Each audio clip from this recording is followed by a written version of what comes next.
screen, and Brian and I are going to talk about, do you have that book by any hand? It's a concept, a way of being called Ikigai. And I know that sounds really kind of probably interesting. So I'll show you what it looks like when it's written. And we're going to start with a short video that'll explain what Ikigai is, and then we'll kind of dive into it a little more. So I'm going to share screen. Where is our, oh.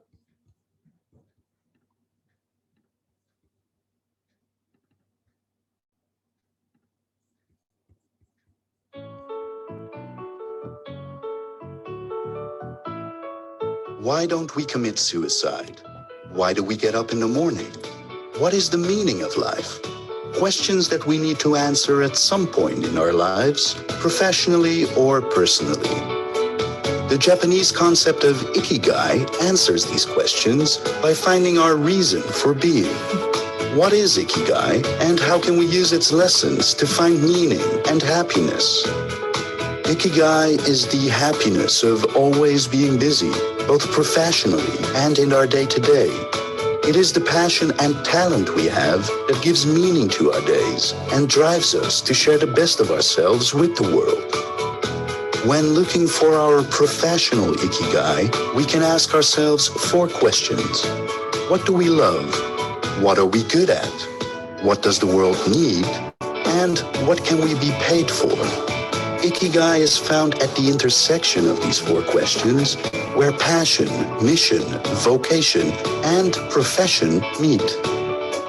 The characteristics of everyday Ikigai are finding flow in everything we do and remaining active, taking it slow and not worrying, cultivating good habits, including good nutrition, nurturing good friendships, living an unhurried life and exercising daily, being optimistic and smiling, reconnecting with nature, giving thanks and having resilience, cherishing wabi-sabi, or the imperfection of life, and living by ichigo, ichie, the knowledge that this moment exists only now and won't come again. By finding our professional Ikigai and living according to its characteristics in our day-to-day, we can lead meaningful and fulfilling lives. On the Japanese island of Okinawa, people live among the longest in the world. Their secret? Living according to Ikigai and thereby constantly maintaining their happiness.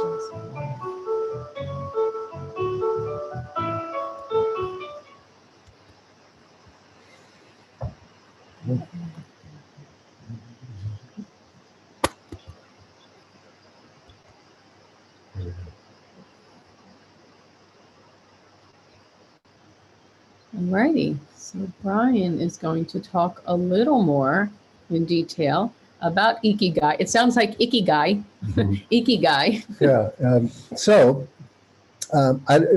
many of you may not be aware that I am an Okinawan, so that is my culture. And, you know, I think about what all I have to do is just be, and I'm simply Okinawan, and therefore the beingness of just be who you are by culture. So a lot of this I can relate from being American born, but living in 2 cultures. And I can fully appreciate it, but it means more even now.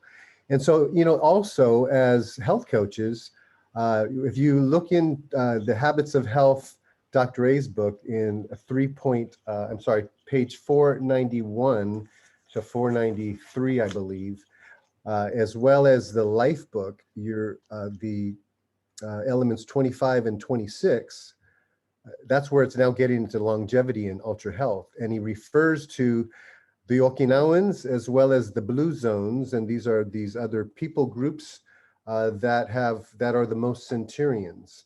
And so, you know, it really, he talks about this, and it's almost like he's working backwards, Dr. A, from longevity and ultra health and taking cultures and what are those habits. And when you saw that little video, you think about those are Optavia principles, right? Well, because I think this is drawing from those principles about longevity and health and bringing that backwards into the why of your reason for being, you know? And so somewhat it gives a little framework there.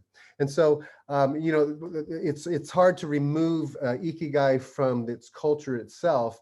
And I was just taking some of the notes from the Habits of Health, that as well as some of the other readings of Ikigai and the Okinawan culture, is that some of the key things about, you know, they Okinawans exhibit, you know, physical, mental exercise and well-being. They have a very low fat, low salt, twice, you know, soy and tofu is a major part of our food groups. And that has been shown, you know, research in terms of the benefits of soy, high fiber, high in antioxidant foods, rich in fruits and vegetables, and the principles of what we talk about in Habits of Health. And there's also, when it comes to just eating and consumption, there's a term that even Dr. Hay refers to it. It's in Okinawa, it's called haru hachibu, which basically it's like when you're 80% full, Stop. that's when you stop. Politely full, we call it in America. Yeah. And what do we do in our American culture? It's like we just consume until our belly's tight, you know, and then you're ready to go to sleep, right?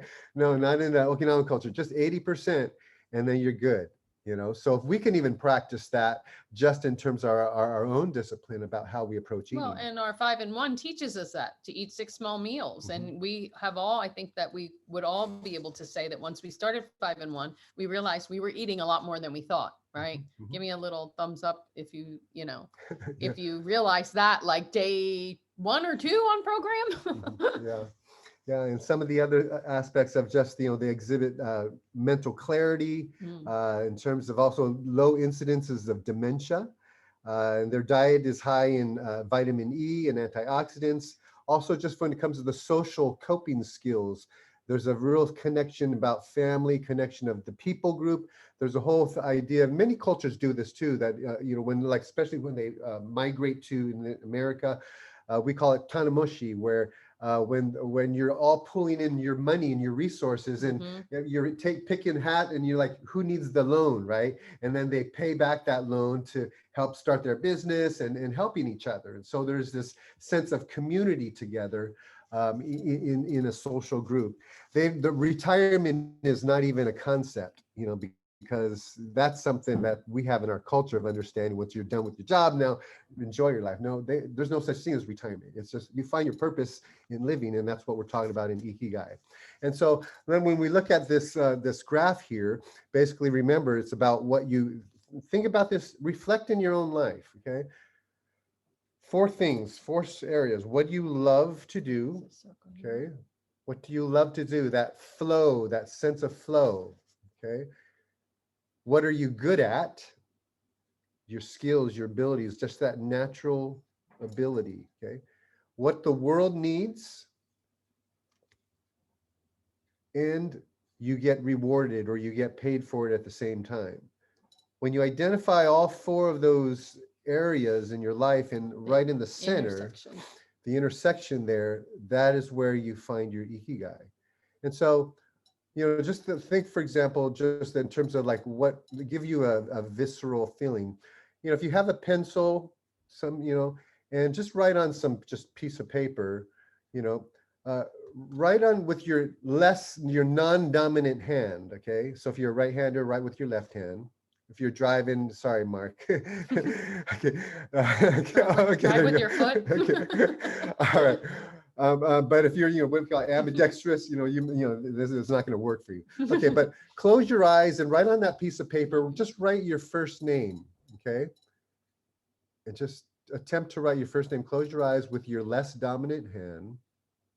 Okay. All right, and then look at it.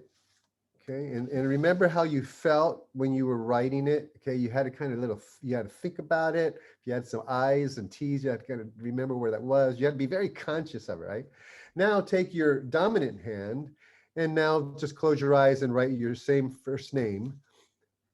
Okay, and notice the difference. Okay, completely unconscious. It just flows there, right? It's just so, don't even think. It's just boom, boom, boom, boom, boom, boom.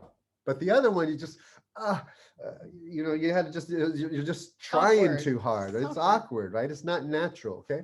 So that the dominant hand, or that's that sense, just give you an idea of flow of what you love to do. You're good at it too. Okay.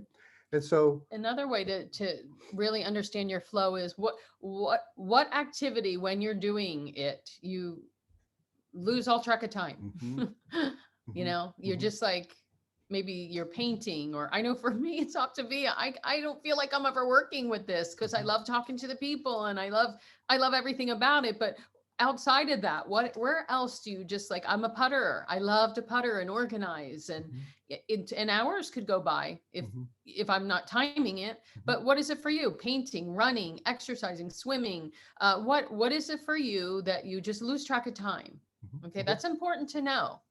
Okay, and let's just right now, let's just pause and just, you had that sense of the difference of the contrast. So let's open it up. Just a couple shares. Where do you find your flow? What are some things in your life that you do, activities, whatever, that you sense that flow? Anybody want to go ahead and just unmute and go ahead and share? I'll share. Okay. Hi, Who's I it? love, love, love this topic. I'm learning more about the blue zones. Yep. But what I've been doing lately, a lot more of, which I kind of forgot about, was just getting into my creative side, because I'm really structured. I have a schedule. I have Tuesdays I do follow-up, Thursdays my backup, Friday is follow-up. Anyway, but I forgot about what really gives me joy and really keeps me present in the moment, and that is crafting. Like, I Mm, love doing DIY crafting. I replicated a Z Gallery painting mhm, using repurposed Goodwill and Dollar Tree items. And that was just so satisfying because, mm, number one, it cost less. And then number two, I made it. It was something visible. I had to be in the moment. I couldn't get distracted by anything else. I put a time block, 30 minutes. I said 30 minutes a day, I'm going to work on this painting. mhm. And I Awesome. look so forward to it. So just like pouring into your own self, and you guys pour into each other. But what about, as I was watching something on agents of transformation, Nick, the behavioral specialist, as health providers, we need to be healthy. We need to really refresh and recharge ourselves too. I consider myself, you should all consider yourself health providers. So that's been giving me a lot of satisfaction. So now, like, I'm on this mission to create and decorate my home with my own art. And I haven't touched that side of me in such a long time. So Mm, thank you for this reminder. Mhm. It's really important. yeah, good. Thank you for sharing, And I Sam. see a lot of things in the chat: cooking, woodworking, painting, working out, teaching ballet. All these things refill your cup.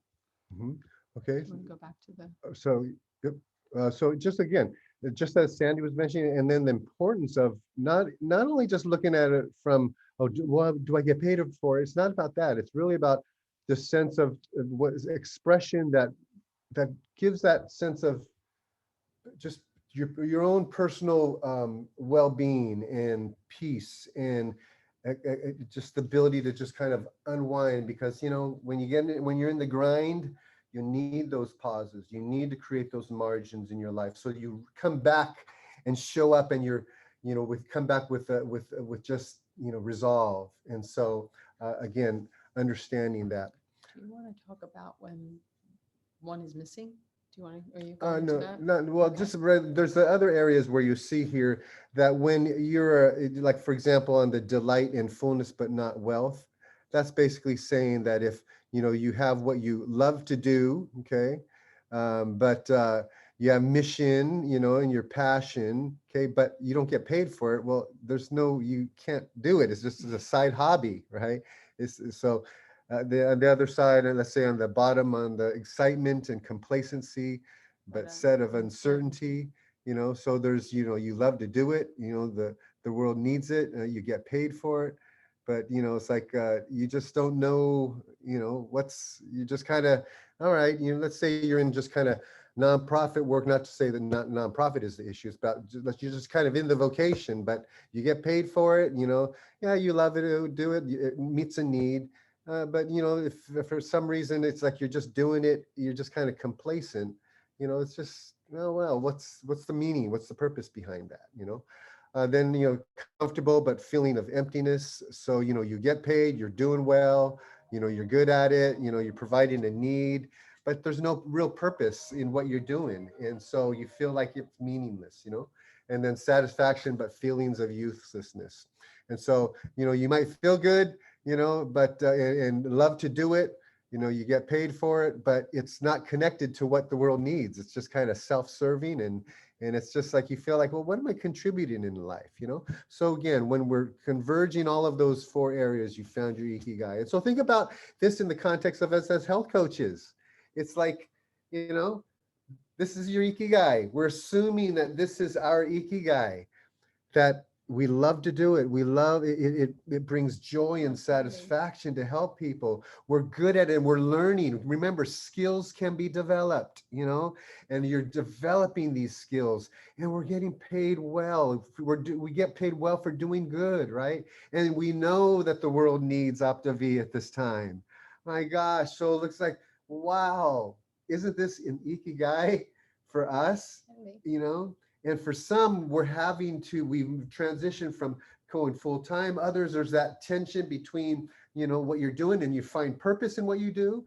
But sometimes it's just a numbers, aspect of being able to replace that income. And some, it may be a full time. Others, it may not, And so it doesn't, regardless, as health coaches, let's come up with as full cups to take care of our own sense of purpose, our own well-being. So we show up with passion, with purpose, because that is what people are watching. They want what we have, and everything about the habits of health, that sense of self-efficacy, that really is that end state of being where that equilibrium that Dr. A talks about, that internal stability and external equilibrium, that sense of ikigai and resolve. And so let's just take this time. You want to say anything? So let's journal questions. What do you love to do? Okay, what activities do you experience the flow? We just kind of went a little bit into that. What are you passionate about? What are you good at? And what could you get paid for?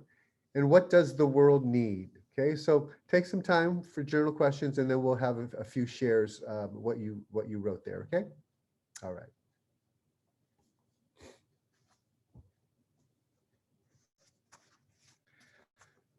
How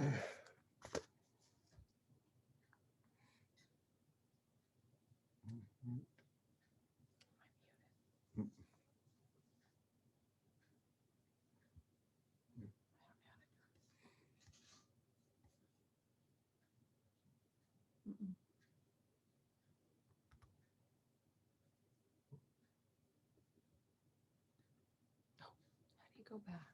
How do you go back? What was that arrow?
Okay. All right. Let's open it up for some time for shares. And if you haven't finished it, something to take some time and reflection later on and find, identifying your Ikigai. But who'd like to share just some of your initial comments on any one of them? Just pick any of them and go ahead and share.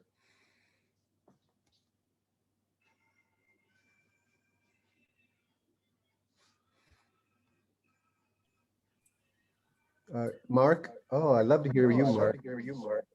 Yeah, I mean, truly my desire and where I just totally lose all track of time, spending time with God is in my carving and artwork.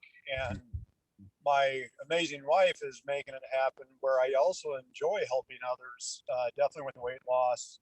And so, our goal is to have me do both, which I've struggled with, but yet I feel that is the right way of doing it because it fulfills all four of those areas. Yeah. So how would you describe the flow that happens in your carving? Well, when within about, 'cause I go into all my artwork normally listening to some type of praise music, something that's going to touch me, or I listen to a sermon and I'm focusing actually a lot more on the sermon than the carving, and God just takes over my hands. And there have been carvings that I'm going at it, and I love wilderness carvings, animals, different things like that, but I'll be going at it, and all of a sudden I realized I dug in too deep somewhere, or I did something, and where outside of that time I would probably get frustrated, but it's like, okay, it's fine. And it's amazing because the Lord then just literally takes it over and it ends up so much better. And I found a lot of the same way working with the different people we've been able to be blessed with, partnering up, trying to get them transformed, seeing their successes, being a part of their successes,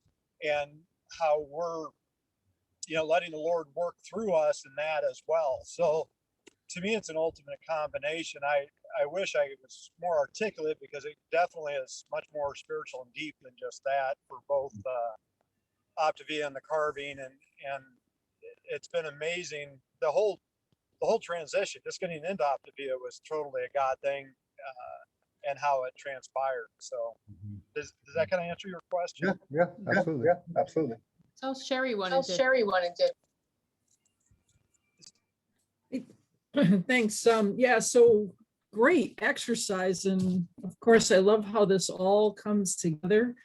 And having the picture of the Ikigai and explained a little bit is awesome. So this exercise, I wrote down all the questions and then I decided to answer them bottom up. And I don't know why, but that's just the way I went today.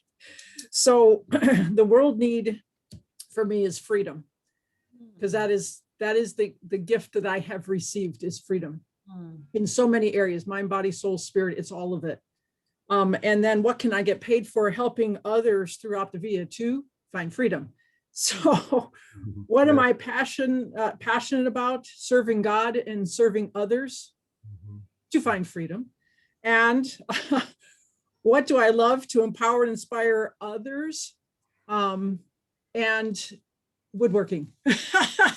So, and like Mark, the two things that I find myself losing all track of time, there are two things. And one's probably drives people crazy, and that is interacting with people, hearing people, encouraging people, motivating people, guiding people. I can lose all track of time. Yes, I have a schedule of when, that was going to be a 10-minute call and now it's a 20-minute call. I wish it was only 100% more most of the time. Same thing with the woodworking, the creativity. And Sandy, I love that when we get into that space of creativity, there's a something else, and there's not a word that I can describe it. And sometimes I'll see a picture of something in my head that I want to create, and I get so excited when I see it actually come out even better than I could have imagined it to be. And so any case, those were my shares. Good. Thank you, Sherry. I think, Suzanne, did you want to share? Oh, is that not Okay. a share? Okay, Okay. anybody else? One more share. Go ahead, Raylan, go ahead. This really hits home really well for me because it all comes down to my health journey. Because it's like throughout all the time that I was sick, I never did any habit or any hobbies or anything. And so it's like that part got stifled in me. And so honestly, when I saw Lori doing her pillows, I almost started crying because I realized that I was so focused on helping everyone else. I was so focused on just the healthy eating and the healthy, all of the things except for taking care of me and taking care of stuff that I wanted to do, that I love to do, rather than what I felt like I had to do. So this is something that is really awakening in me to go, wow, that is still part of my health journey. It's part of taking care of me. And I'm a crazy organizer. I love to organize. I'm weird, but it's like I have stuff in our, in the basement that, like a lot of my mom's stuff that I still haven't had a chance to go through, that I'm longing to do that because it hits my heart. It's important to me. And it's like, why don't I put that on my doggone schedule? I put everything else on there. So this is just something that I feel is a great progression of my own personal health journey. This is about that self-help, and that's what I have not been good at in the past, but I'm getting there, by golly, and I'm putting it on my schedule. So that's all. I love it, Raylan. And some of us, like me, your dreamer might be still a little broken. And, you have to do like what Raylan said and start to look and feel and experience. I mean, I'm a ready, fire, aim kind of person. So just jump into something. That's what I would do. And then go, oh, that wasn't really what I wanted to do. Or, well, I like this about that, or that, I don't like that about whatever. Like you have to kind of learn to dream and learn to take notice, be in the moment, which is part of being in your Ikigai, is being in the moment and asking those questions. I mean, and Dr. A is teaching us all this in Stop, Challenge, Choose. That's like not just about eating, as we all know. I mean, it's going to help you stop being reactive, right? And to respond. So when you're trying to find your Ikigai and trying to find out what calms you down, like notice next time. When do you feel most calm? When next time, notice when hours have gone by and you didn't realize it. I recently wrap this up really quick. I recently sat in a workshop at a church event, well, pre-COVID, and just went into the class about, what lies ahead for you. What is your passion? And I realized all the pieces that God had put together. So for me, it was asking those questions, and even going back to when you were a kid, when you were little, what did you used to do, love to do? What made your heart sing? I used to love to play with baby dolls and help people, what are the past experiences that you've had? And what did you learn from those? Like reflect over your life and see what things bubble up, and that will help you to kind of straighten that path out. Does that make sense? Like nothing's ever wasted. Yeah. Everything happened for a reason. So look back over it all and try to find your Ikigai. Okay, where are we? Can I say something real quick? Absolutely. Yeah. So Raylan, those pillows made me cry too. And do you know why? Because I lost sight of like that before Optavia, like organizing, decorating, sewing, like that was my jam. That was my little place of, I was in my zone, and I get so busy all the time, right? Doing what I love and I'm so passionate about that I started saying out loud, I'm like, I'm not creative anymore. Like I'm so in the zone working all the time. Like I've lost my creativity. And then I'm like, I'm going to stop saying that. Like, why am I saying that out loud? Because it's not true. And I found my beautiful fabric and I'm like, I'm getting into, it was like the first time that I sewed in this house. And I'm like, no, like, this is fun. And I sat there and I literally, Raylan, those are like the magic pillows, because you don't know how many conversations got started off of me sewing those pillows. And I think people needed to see me doing that, quite honestly. You guys, people are looking at our well-being. People are watching us so closely. And I had no idea the conversations that got started from that. And it's just because I was back in my zone again. Like was loving it and having fun with it. And it's just, who would have known that just taking a picture with my pillow would have started so many conversations and inspiring people to start doing things that they love again. And anyway, so I'm glad that that inspired you, Raylan, because it actually re-inspired me as well too. And it just got me feeling just on fire again. Because That we you find in your Ikigai. So that's a Yeah. perfect lead in, because we have, why do we keep losing this? Somebody has to teach me here. Okay, so I'm going to drop all these and do frames. This is just a little something that you can either post and maybe like Lori with your picture of your pillows, or, you know, put up something woodworking or whatever. I found my Ikigai. How about you? And here is, I mean, I didn't intend this for a post. I intended this for a trigger device for you all to say, remind you of what your Ikigai is. Stay active, don't retire, take it slow, don't fill your stomach, surround yourself with good friends, get in shape for your next birthday. There's a good one. Smile, reconnect with nature, give thanks, live in the moment, and follow your Ikigai. So you can do something with that or not, or use it as a trigger device. But you want to explain this one? Yep. And so remember that, you know, basically as health coaches in the habits of health, we are basically pursuing Ikigai, you know, that's the end state, elements 25 and 26. A reason for being. And so a reason for being. So we're bringing people, remember, we're bringing people to this awakening at that why, that at the end, when we've integrated the habits of health, Ikigai occurs. And so remember what we're doing. This Zig Ziglar, you know, he says that, you know, you will get all you want in life if you help enough other people get what they want. And so that's what the purpose of what we're doing. You know, it's not about our rank, our front line, our income. It's about, let's keep the main thing the main thing. So yeah, living out loud is just living your Ikigai, right? So live your Ikigai, live out loud, and it will attract people. But at the same time, you practice Ikigai yourself for your own sense of well-being. Yeah. So, okay. All right. Wait, we have some post ideas. Okay. And why isn't it? Okay, so here's some post ideas, engagement posts. This I know will bring up conversations. Night owl, morning person. Another one is if you say what you are, maybe ask yourself, how many of your friends are that? I seem to attract so many night owls and I am such a morning person. What's up with that? Maybe there's something there I need to learn. I don't know. If you figure it out, let me know. Okay, here's another one, Motivation Monday. What is one thing you've been putting off doing? So I just have this little quote, the beginning is the most important part of the work. So maybe asking people, what have they been putting off doing? Or maybe this is just a reflection question for you. What have you been putting off doing? Okay, here's a recipe idea. Now, you can use this one of two ways. You can post a picture and say who wants the recipe, and I'll drop the recipe in separately. So that you know it's not combined.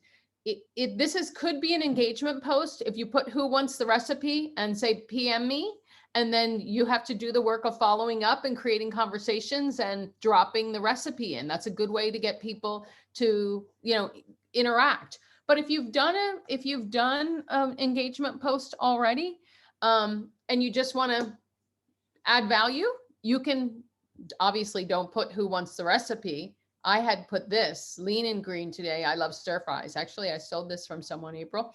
But you know, you can just put a recipe. So I vacillate. Some days I don't put the recipe. Some days I do. And it depends on what I've been doing in my feed, how I'm going to use a recipe. But this one did get a lot of compliments. And I think we have one more. Oh, where is that it? That's it. That's it. Yep, that's it. Okay. So we have what, about a good 20 minutes?